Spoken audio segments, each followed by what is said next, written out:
Hello बच्चों, let's read the question. Question है given है particle of mass m is released from rest and follows a parabolic path as shown. Assuming that the displacement of the mass from the origin is small, which graph correctly depicts the position of the particle as a function of time? ठीक है। सो इस question का की concept हो जाएगा, की concept is the standard equation of essential, standard equation equation of essential. ठीक है। तो एसेंशियल का स्टैंडर्ड इक्वेशन क्या होता है? That is y is equal to a sine omega t plus five. ठीक है। और इसको हम कॉस के टर्म में भी लिख सकते हैं। ठीक है। That is you can say a cos of omega t plus five. ठीक है। That means this must be A periodic function. ठीक है। एसेंशियल एक पीरियडिक फंक्शन होगा, इसका जो डिस्प्लेसमेंट होगा। ठीक है। तो यहाँ पर हमें क्या गिवन है कि कुछ ऐसा पैराबोलिक पाथ फॉलो कर रहा है। ठीक है। यहाँ पर पोटेंशियल वी एक्स, यहाँ पर ओरिजिन, यहाँ पर एक्स। ठीक। तो लेट्स से कि एम मास का जो पार्टिकल है उसको हमने यहाँ पर रखा है। ठीक है। सो इस पॉइंट पे क्या है, इसका कोई काइनेटिक एनर्जी नहीं है। ठीक। Potential energy, so potential energy क्या होगा, धीरे धीरे डिक्रीजिंग एनर्जी इंक्रीज होगा। इस पॉइंट पे आके इसका काइनेटिक एनर्जी मैक्सिमम। ठीक है।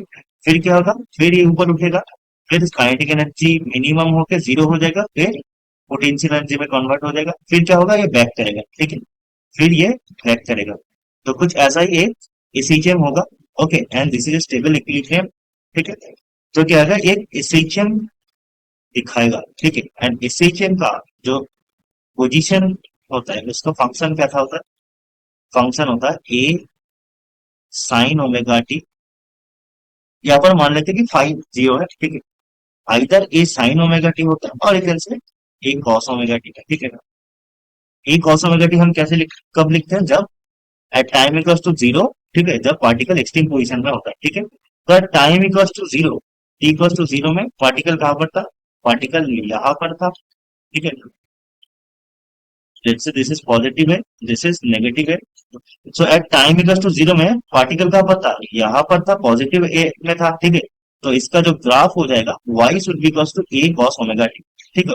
इसके हम ऐसे भी समझ सकते हैं कि अगर let's say this is the position versus time graph. ठीक है।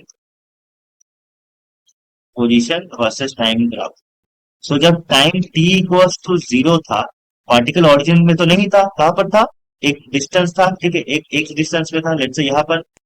फिर उसका एक्स कोऑर्डिनेट क्या हो जाएगा? धीरे धीरे जीरो हो जाएगा as it move toward the mean position. Mean position आने के बाद फिर वो जाएगा लेफ्ट साइड में, फिर क्या हो जाएगा? एक्स कोऑर्डिनेट नेगेटिव हो जाएगा। ठीक। तो ऐसा ही होगा, डिसीजन क्रिएट होगा। ठीक। तो this is the correct position versus time graph. ठीक है। सो ऑप्शन नंबर ए यहाँ पर सही हो जाएगी। ठीक है। अगर हम देखें बाकी ऑप्शन, तो बाकी ऑप्शन यहाँ पर गलत है। डी ऑप्शन में ये एक साइन फंक्शन है। ठीक है। ये साइन फंक्शन नहीं होगा, कॉस फंक्शन होगा, क्योंकि at origin at time equals to zero, x is not at zero. ठीक है। So option number A is correct option. Hope you understand it. Best of